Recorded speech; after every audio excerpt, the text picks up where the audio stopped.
是美国一家公司的保安面试现场。Good. You got that out of the way.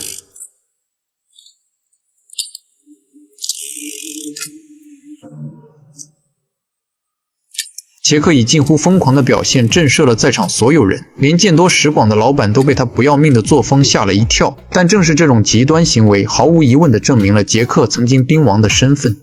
Welcome to the team, Richard. 随后，保安队长给杰克安排了住处，并冷声警告他，没有得到允许之前，绝不能擅自外出。等队长离开后，杰克立刻开始检查房间的每一个角落，确认这里有没有监控摄像头和窃听设备。确定房间暂时安全后，他才从鞋底里取出一部早已藏好的手机。I'm in. 原来这位老板表面上是普通商人，实际上却是西部地区最大的毒枭。联邦特工因此找到了退役后的杰克，希望他能卧底潜入毒枭身边，搜集对方贩毒的关键证据。为此，他们提前设计了一场绑架戏码。就在毒枭儿子放学回家的路上，一名特工伪装成绑匪，开着皮卡车突然出手，劫持了毒枭的儿子。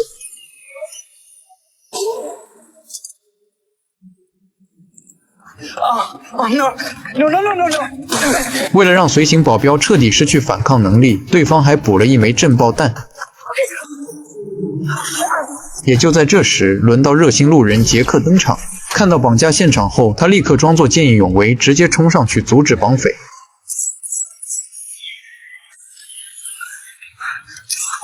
眼看绑匪被杰克击毙，理查德没有产生任何怀疑。杰克随即表示要先把他带到安全的地方。为了让理查德彻底信任自己，杰克甚至又假装开枪打死了一名警察。当然，这些都是事先就已经排练好的。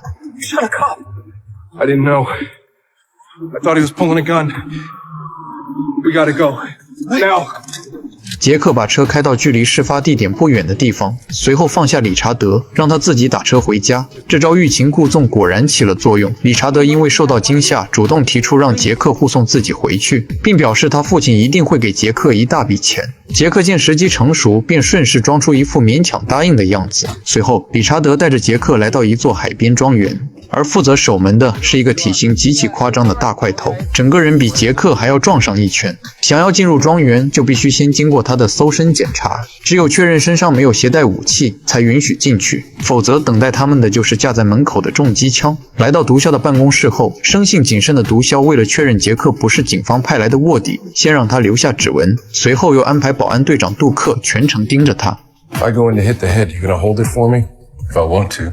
杰克来到理查德的房间，才发现这个孩子其实也很可怜。4岁时失去了母亲，5年前还曾遭遇绑架，绑匪甚至割下他一只耳朵寄给了他的父亲。就在这时，身份调查结果也出来了，杰克的背景被查得清清楚楚。随后他被带到一间仓库，看着架势，明显来者不善。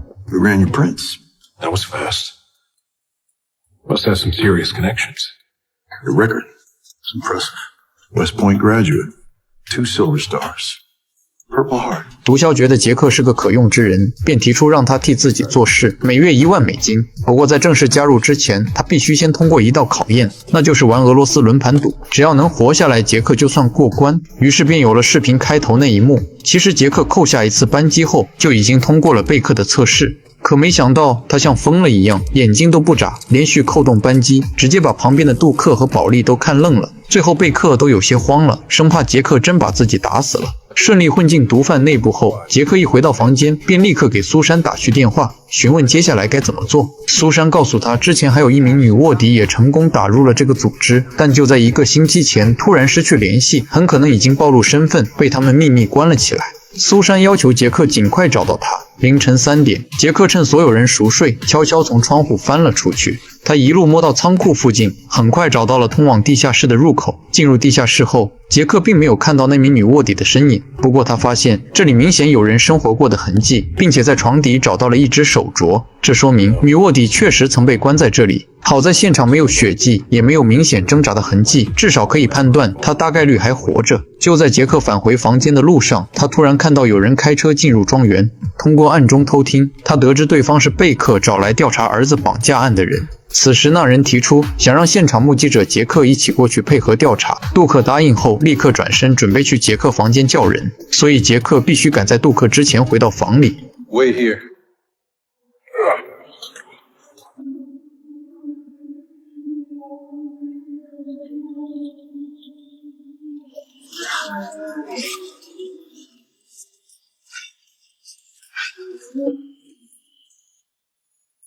眼看杜克已经上了楼，而杰克还没回到房间。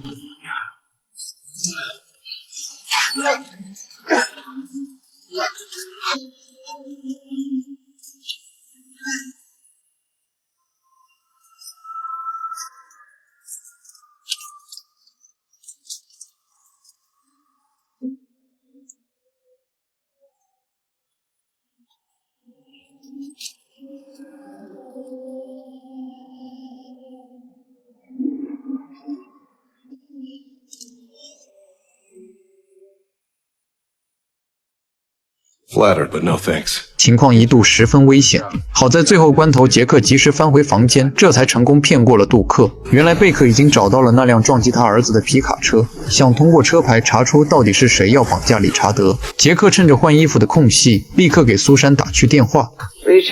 I got my first job. One of Beck's guys is taking me to ID the Toyota pickup. Beck thinks a real grenade went off inside. The interior should be covered with blood and brain matter. They see a pristine car, the whole kidnapping story falls apart. Fuck! Okay, I'm gonna head out there and get the Audi off the lot before you show up, but you gotta buy me time. I'll do what I can, but you better move your ass. We're leaving now. 车上，卷毛男一脸得意地炫耀说自己在政府部门有不少关系，杰克的指纹资料就是贝克让他查出来的。可也正是在他的只言片语中，杰克意外听到了一个关键消息：贝克并不是最终老板，在他背后还藏着一个真正掌控全局的大人物。也就是说，杰克到现在都还不清楚自己究竟是在替谁卖命。另一边，苏珊赶到停车场，找到了那辆被撞坏的奥迪车。这辆车绝不能让卷毛男看见，否则整场戏都会穿帮。因为当初演绑架戏时，他们曾往车里扔过一枚手雷。毒枭儿子理查德一直以为司机被当场炸死，所以车里理应留下血迹和爆炸痕迹。可事实上，那只是一枚空包弹，司机也只是被撞晕过去。如今正被苏珊关在一间木屋里。杰克为了拖时间，故意在服务区买咖啡。只是他这一动不动的姿势，把店老板都搞得一脸蒙圈。听到背后卷毛小哥进来了，杰克才动了起来。The fuck you doing, man? I gotta go. Just getting a coffee. Coffee. So you just made me stop because you said you had to piss like a racehorse, and now you're just getting a large coffee? I was thirsty. What? You got me one? No. 而苏珊这边却遇到了麻烦，奥迪车被一辆车给挡住，无法挪动。苏珊使出浑身力气也无法推动这辆车子。而此时在外面放风的警察看到杰克他们已经到了，他及时通知了苏珊。卷毛为了进去停车场，准备拿500美金贿赂看守员，没想到看守员不为所动，于是卷毛就准备掏枪将他解决掉，结果却被杰克及时挡断。What the fuck did you do that for? I already killed one cop this week. Staying with Beck was supposed to make my life easier, not harder.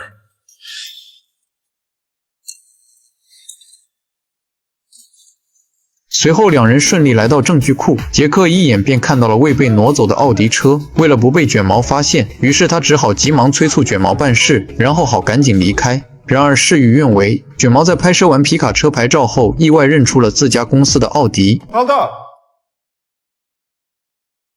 That's our Audi right there. 正如杰克所料，卷毛很快发现了蹊跷。Is that a bodyguard up in here? That's what I saw. Cleaner than my fucking car. 就在他喃喃自语时，杰克注意到底下苏珊的手。That doesn't make any sense. These are our main plates. Delaware. This ain't even one of our fleet. Crazy. Same exact make and model, even all fucked up on the side. It's like that car hit this car. It's not that crazy. There's probably a couple 100,000 of these on the road. Beck's car's probably in some temperature-controlled lot to preserve DNA evidence. 这番说辞成功打消了卷毛的疑虑。回到庄园时，天已微亮，彻夜未眠的杰克现在只想赶紧上床休息。可谁想到他刚刚闭上眼睛，贝克就突然推门进来，催促他起来工作。What are you doing? Trying to sleep. There's work to do. We'll talk to Duke. 随后，杰克就被带到了贝克公司的仓库，接到了一个送货任务。根据要求，他必须在6小时内将卡车安全送达至指定地点。杜克还告诉他，车上装有 GPS， 会实时监控他的行踪，还提醒他千万不要想着在路上停下来偷懒，更不要试图偷偷打开后车厢。杰克心里很清楚，这必定是贝克设下的考验，于是他毫不犹豫地将车开到了约定的地点，而接货的每个人腰间都别着明晃晃的手枪，阴鸷的眼神和紧绷的气氛无不昭示着这群人的危险。Rugs. We work for a rug company. What'd you think was in there? Mickey's. Get your ass in that truck, get back to the warehouse. 暮色渐沉时，杰克终于把车重新开回了公司的仓库。可就在他推开办公室大门时，竟然发现卷毛竟然一直等在里面。原来这时候的卷毛已经察觉到杰克身上有问题。随后他开始仔细复盘昨晚发生的一切。杰克先是在半路故意买咖啡拖延时间，之后又出手保护那名值班警察，再加上那辆出现得过于巧合的奥迪车。想到这里，卷毛脑中突然闪过一个念头。 Not a cop. You already knew I was an MP. I mean, you working with them. You know what? Why don't we ask Duke what he thinks of what I just want? 既然卧底身份已经暴露，那他这条命也就没有继续留下去的必要了。说到底，这一切都是他自作聪明，最终把自己推向了死路。而此时，杜克也已经赶到仓库门口，准备接杰克返回庄园。见杰克迟迟没有出来，杜克便不停按响喇叭，刺耳的鸣笛一声声传来。杰克没有办法，只能先在原地把尸体藏了起来。